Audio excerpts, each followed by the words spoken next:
Hey guys, it's Abby, and this week it's Oliver. And today I'm going to be listing out 10 things I wish I knew before having a pug puppy. Okay, so the first thing I think we should talk about when it comes to the lovable pug is they shed a lot. I knew that they were shedders, but I don't think I ever knew how bad it actually was. There's gonna be a thin layer of just fur on your floor, on your couch, on your blankets, on your clothes. I have to use lint rollers. If I put them down, you might be able to see all the hair that's already on me for just holding him for just a couple seconds. So definitely that's one thing you just want to be mindful of, is if you have really bad allergies to fur, definitely do not get a pug. Or if you don't like having fur all over your house or your clothes, definitely something to keep in mind, because that will happen when you have a pug. Another thing is pugs are very, very food driven, which is why you see a lot of fat and obese pugs, which is terrible for them. If you get a food driven dog, they're easier to train because you can lure them and reward them with treats. Another thing about pugs, which I actually knew this before getting one, is that they are considered the clown dogs of the dog breeds because they have really big personalities and they're just super goofy and super funny dogs. Next is pugs were bred for human companionship, so they struggle a lot with separation anxiety and they're prone to becoming a Velcro dog, which I will put the explanation here for you guys to read. So if you're gonna be someone who's not really working from home and not gonna be around very much, please do not get a pug. They get really, really lonely and really, really depressed pretty easily.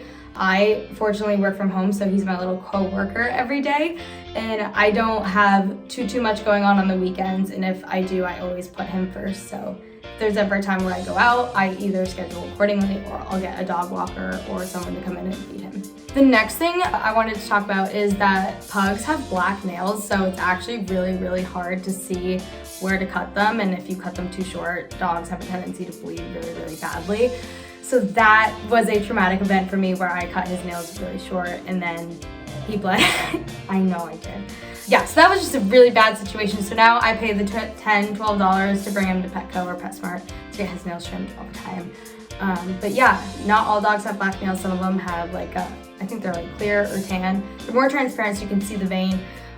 So if you don't want to bring them and pay that extra cost of like $10 to $12 every month, definitely maybe not consider a black-nailed dog. Another thing that you want to know before getting a pug is that you have to clean their wrinkles and get inside that. Oliver hates when I do that to him. He puts up with it, but he definitely does not prefer it on a day-to-day basis.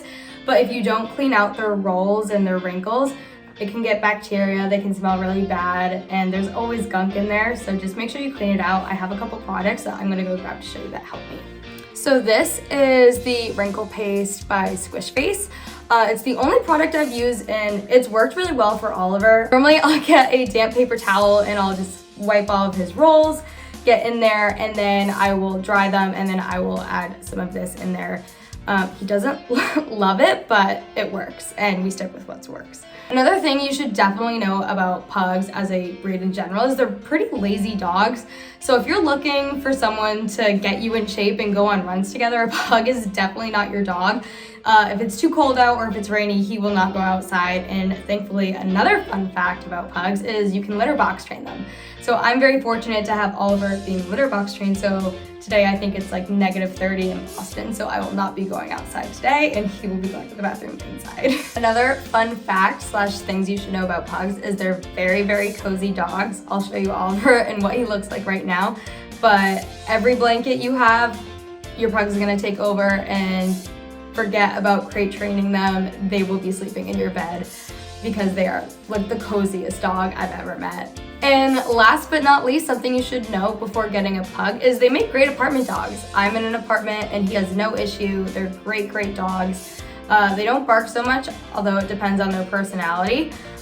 He's like barks if he doesn't know who it is, but if he knows you and he sniffs you, he is your best friend and he doesn't bark at all. So they make great apartment dogs, but also if you have a house, they love to run around too. So yeah. If you like this video, make sure to give it a big thumbs up to let us know that you liked it. Follow us and Oliver's Instagram will be linked down below, and stay tuned for next Friday. Say bye.